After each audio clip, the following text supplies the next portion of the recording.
À chaque entreprise son modèle, son organisation, ses pratiques. Ainsi, faire du copier-coller n'est pas toujours la meilleure approche pour mettre en place un pilotage par les processus efficace. Mais même si chaque entreprise semble unique, il existe quelques ingrédients clés permettant de renforcer la réussite. On distingue notamment des bonnes pratiques organisationnelles comme une direction générale engagée et une conduite du changement adéquat. Ces deux points, fortement critiques dans une démarche de pilotage par les processus, méritent une attention particulière et seront donc spécifiquement discutés dans le module dédié à la conduite du changement. Nous pouvons également relever 3 autres points que nous allons aborder ici. La mise en place d'une organisation adaptée, une gouvernance ajustée et un système de pérennisation pour conforter les acquis. Mettre en place une organisation adaptée suppose de trouver des réponses à différentes actions. Tout d'abord, il est nécessaire de déterminer une démarche processus. On ne peut agir efficacement que si on connaît bien. Ainsi, connaître, c'est identifier, au sens de lister, les processus, les affecter en responsabilité et les construire selon des règles internes qui correspondent aux besoins de l'entreprise. Et agir, c'est engager des actions avec les contributeurs concernés, en se fondant sur des indicateurs pertinents visant à analyser les processus, à déterminer les causes qui les rendent en inadéquation avec les objectifs de l'entreprise, à les améliorer ou à les transformer. Enfin, à suivre les résultats obtenus en s'appuyant sur des indicateurs de nature quantitative pour l'essentiel. Il faut également choisir un outil. Fort de la démarche définie, choisir l'outil de Business Process Architecture, BPA, dépend du volume des processus à cartographier et des éléments complémentaires que l'on souhaite gérer en lien avec les processus. Il est très souvent utile d'acquérir un outil disposant d'une base de données de manière à faciliter les mises à jour et à produire automatiquement les informations souhaitées. Dans un premier temps, avec l'outil choisi, l'entreprise cartographie les processus construits selon des normes, des règles qu'elle se donne. Mais les suites d'outils BPM peuvent aller plus loin dans la gestion des processus. Ce point sera abordé ultérieurement. Toujours sur l'axe organisationnel, il est important de définir les équipes qui conduisent les actions et d'expliciter les missions de chacun. Par exemple, le pilote de processus, en lien avec les contributeurs concernés, analyse les processus, décide des actions engagées et les suit. Il faut définir qui aura en charge la gestion du référentiel des processus. Plusieurs choix sont possibles, mais compte tenu de la nécessité de disposer d'un référentiel qui reflète la réalité et d'en assurer la cohérence, il est recommandé d'opter pour une gestion centralisée.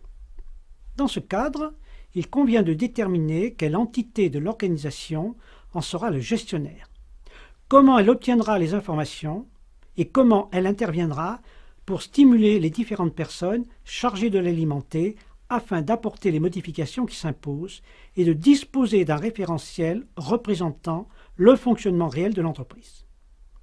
Enfin, lorsqu'on parle d'organisation, on doit aussi s'intéresser au système d'information qui doit s'aligner sur les processus.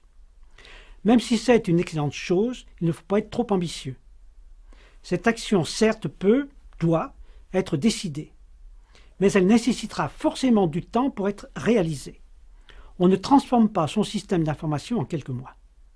Au-delà de l'organisation, il est nécessaire de définir un système de gouvernance adapté. Ici, 3 points sont importants. Tout d'abord, il faut définir la responsabilité des pilotes de processus. Leur responsabilité sur leur domaine de processus est de niveau global pour l'entreprise et mérite d'être sous le contrôle de la direction générale. Elle touche le fonctionnement quotidien des processus, les actions d'amélioration issues des revues de processus et les actions de transformation générées à travers un plan d'action annuel. Ce dernier garde à être présenté et agréé par la direction générale. Ensuite, il est important de définir les modalités de fonctionnement adéquats qui peuvent notamment concerner le pilotage au quotidien des processus, la gestion des évolutions, le pilotage des projets, la conduite d'une revue de processus, les moyens donnés aux pilotes de processus, l'élaboration annuelle d'un plan d'action processus, le rôle des contributeurs et des opérationnels, l'animation de la démarche, l'évaluation des résultats et l'amélioration continue de la performance. De plus, la fonction transversale du pilote de processus nécessite que soit redéfinie la manière dont se joue la partie entre les responsables métiers et les pilotes de processus et comment et par qui, en cas de conflit, ils seront arbitrés. Niveau hiérarchique des pilotes et des responsables, voire arbitrage par la direction générale. Enfin, développer une culture client et le travail coopératif est un véritable gage de réussite.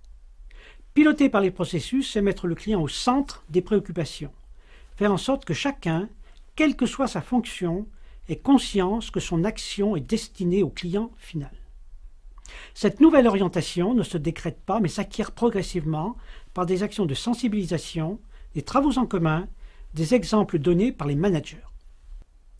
Rechercher ensemble les dysfonctionnements et leurs solutions diffère de rechercher un coupable et de se défausser sur autrui en considérant qu'il a tort. Ce changement d'attitude est nécessaire et peut s'apprendre grâce à des actions de coopération conduites par les pilotes de processus. Organisation adaptée et gouvernance ajustée doivent ensuite être renforcées par un système de pérennisation pour conforter les acquis. Quel que soit le scénario, une fois la mise en place achevée, il restera des actions à accomplir. Comme pour une naissance, tout commence après l'accouchement et il convient de soigner, d'assister, de faire évoluer le nouveau bébé. Parmi les actions essentielles, citons mettre en place un système d'animation des pilotes de processus de manière à ce qu'ils disposent d'une tribune, ils feront part de leurs réussites et de leurs difficultés et se les communiqueront. Assurer des actions de formation et de communication consécutives à la mise en place. Faire évoluer toute l'instrumentation des processus. Assurer l'appui et l'assistance des pilotes de processus. Maintenir à jour le référentiel des processus. Assurer des communications sur les résultats obtenus. En synthèse, rappelons les points importants. L'implication de tout le management est primordiale.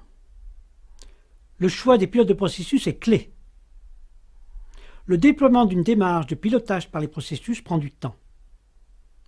La mise en place ne nécessite pas de gros investissements et les retours sur investissement sont réels et concrets. Le développement d'une culture coopérative est indispensable. Un langage commun facilite l'appropriation. Une démarche est un préalable au choix des outils. La culture de la mesure pour évaluer les progrès. Le référentiel des processus doit être un référentiel d'entreprise. Mais il faut garder en tête que chaque entreprise est unique et que chacune doit trouver son propre modèle.